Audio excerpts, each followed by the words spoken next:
tenue correcte exigée. Photoshop del cuerpo. Sheila Nark, une vulve d'adolescente. Une voix grave et une voix forte. Pelo corto. Nose smagliature. Elle ibtisama, dents blanches et droites. Cheveux lisses. Suured huuled. Schminke. Il naso piccolo. Être fine. Uñas largas. Symmetrica. Coscimaglie. Être musclé. Grosse fesse. Grandes jambes. Le soc. Percé. Être Non avere blanc. dei peli.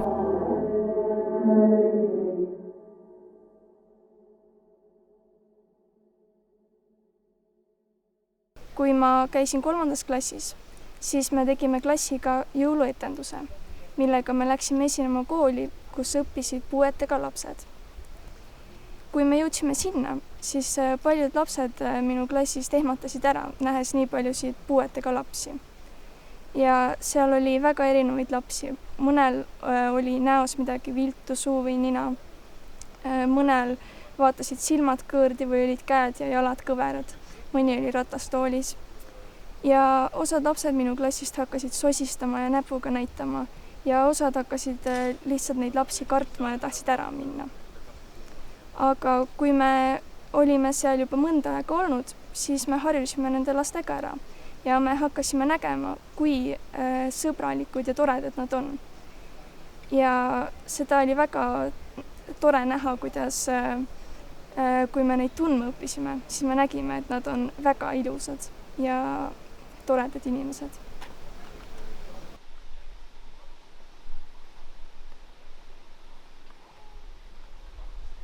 Quando ero alle medie, avevo un po' di problema con l'acne, tipo letteralmente la mia faccia era la faccia nascosta della luna, un po' costellata. E ovviamente alle medie i ragazzi non sono molto teneri a proposito dei difetti fisici. E quindi una cosa molto piccola in realtà, non particolarmente segnante, perché poi dopo è giusto stata una cosa passeggera, però ho ben impresso quei 3 anni di come fosse difficile socializzare di fatto, perché poi una volta che ti viene assegnata una nomea, ti viene assegnato un ruolo, è difficile da togliere. E per cui anche nelle piccole cose credo che sia molto importante fare attenzione, perché magari possono sembrare piccole a uno sguardo superficiale, ma per la persona in questione possono essere molto importanti o comunque possono essere qualcosa che lascia un impatto.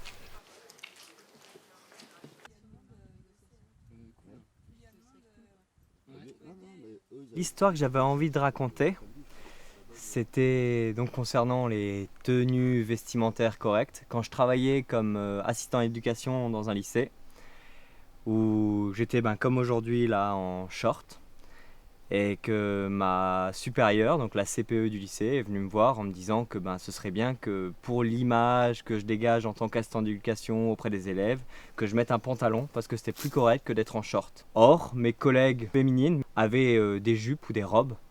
Et du coup, en fait, moi, le problème, c'est surtout qu'on était en plein mois de juin et qu'il faisait très chaud. Et que j'avais surtout envie d'avoir un vêtement pas trop lourd. Donc j'ai tout simplement expliqué qu'il n'y avait pas de problème, que je respectais sa demande et que du coup je viendrais en jupe ou en robe le lendemain. Elle l'a pas forcément pris au sérieux. Moi j'en ai parlé directement à tous les lycéens que je croisais. Genre demain sachez que je vais venir en jupe. J'avais déjà trouvé la jupe que j'allais prendre. Et quand vraiment la CPE a senti que j'allais le faire, parce que j'avais très envie de le faire, c'est là que du coup on s'est un peu embrouillé, mais elle m'a dit que je pouvais garder mon short.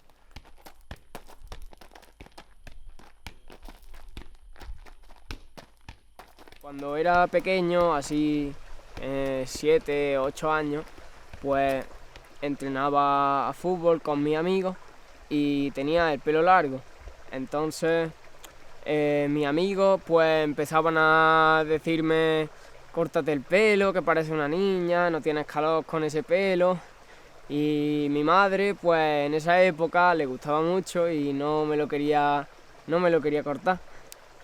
Entonces cuando a lo mejor yo estaba con mis amigos, pues hacía como que no estaba de acuerdo con el pelo que tenía, como que no me gustaba, y cuando estaba con mi madre pues me daba igual y hacía lo que mi madre pues quisiera en ese momento. Entonces yo creo que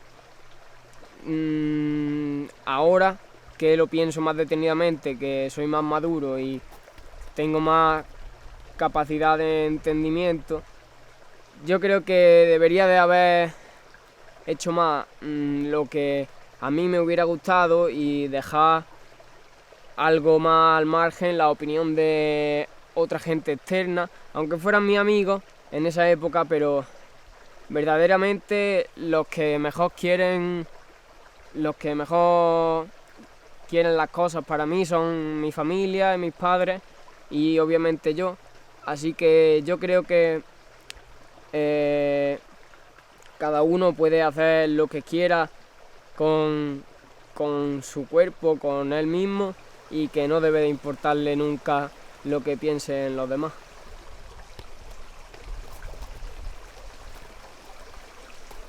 Quand j'étais petite, je prêtais pas trop attention à l'avis des gens sur moi, à ce que je représentais. Plus je vis ma vie comme ça. Et j'ai vraiment pu sentir la différence avec l'entrée au collège et la puberté. Les regards qui se posaient sur moi, c'était vraiment plus les mêmes. Les jugements qui changeaient, ce qu'on attendait que je sois. Et c'était vraiment le fait de passer à une petite fille, à adolescente, pour devenir une femme, la femme qu'on attend que je sois. Et c'était, je sentais qu'on attendait que je rentre dans une case, que c'était le moment, il fallait que je sois comme on attendait.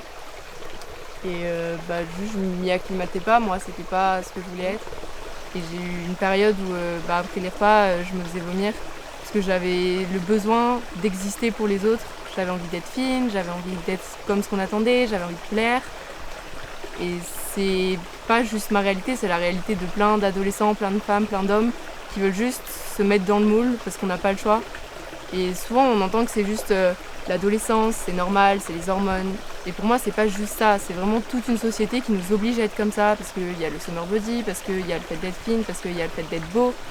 Actuellement dans notre société, pour moi on a besoin d'exister pour l'autre, on a besoin de plaire à l'autre tout le temps. Et moi j'avais la chance d'être bien entourée, d'avoir des amis, une famille, tout ça, mais il y a plein d'adolescents qui n'ont pas cette chance, et des femmes et des hommes qui n'ont pas cette chance non plus. Et juste je trouve ça injuste parce que toute nos vies on doit tout le temps se mettre dans des petites cases, avoir les cheveux longs, être féminine, être masculin, exprimer ses émotions, pas trop pleurer. Et c'est juste injuste qu'il y ait tant de choses qui nous bloquent tout le temps pour tout ce qu'on fait.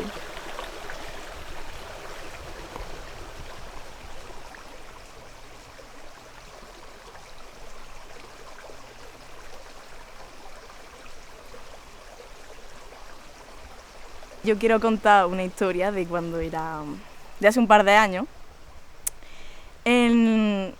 Pues yo empecé a complejarme un montón por mi cuerpo, porque yo veía a mis amigas que eran guapas.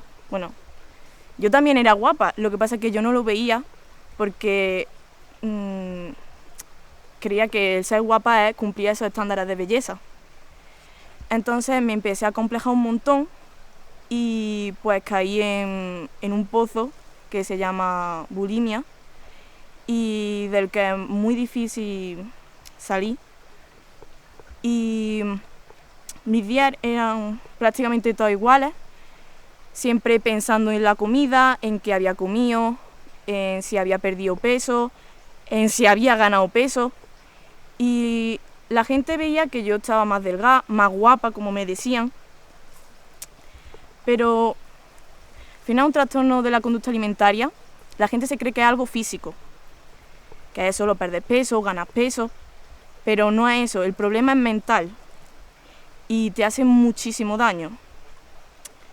Pero poco a poco, gracias a la ayuda de mi familia, de mis amigos, de ayuda psicológica, pues pude empezar a valorarme mucho más, a ver mi belleza, a volver a ganar peso, a ser feliz como yo soy. Y me ayudó también mucho el deporte, dibujar, ser como yo soy. Y ahora estoy súper feliz, me llevo súper bien con la comida, ya prácticamente no tengo problemas. Y pues eso, que hay que quererse a uno mismo, valorarse, y que si la sociedad dice esto es bonito y esto es feo, eso es mentira, todos somos bonitos y no hay nadie feo.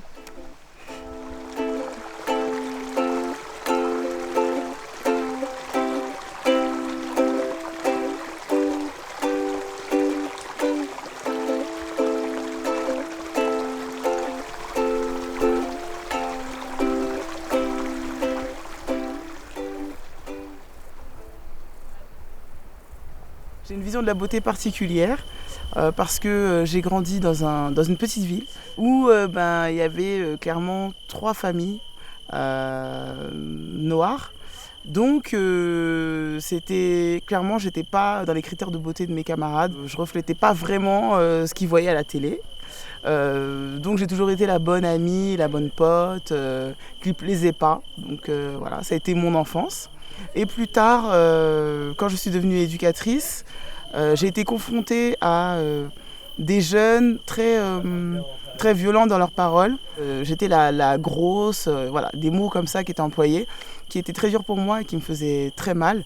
Donc devant eux, je ne disais rien. Mais c'est vrai que quand les choses se calmaient, j'allais me réfugier, puis des fois je pleurais et je revenais comme si de rien n'était, mais j'étais quand même assez affaiblie. Et c'est quand j'ai commencé à travailler avec les filles, où j'ai été confrontée, j'ai beaucoup travaillé avec des filles qui souffraient de leur image. Et j'avais un discours très aime-toi, t'es belle, avec tes rondeurs, etc. Et je me suis aperçue que je ne le faisais pas pour ma personne.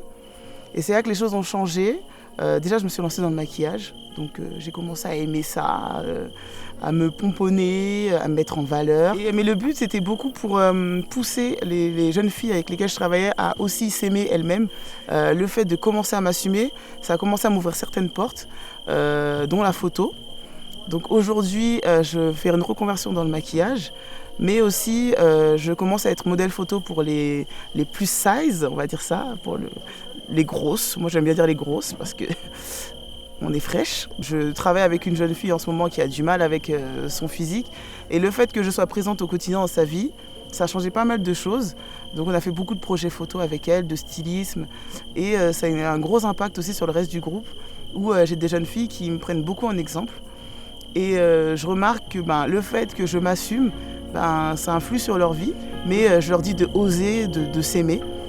C'est pas pour cacher, pour moi le maquillage, c'est juste se mettre en valeur, s'aimer, se kiffer. Et c'est vrai qu'aujourd'hui, quand on me dit que je suis grosse, je le prends, mais c'est un compliment énorme. J'adore mes bourrelets. Je les trouve magnifiques. Vive les grosses. Voilà, j'adore les grosses. Pour moi, elles sont belles et il faut s'assumer.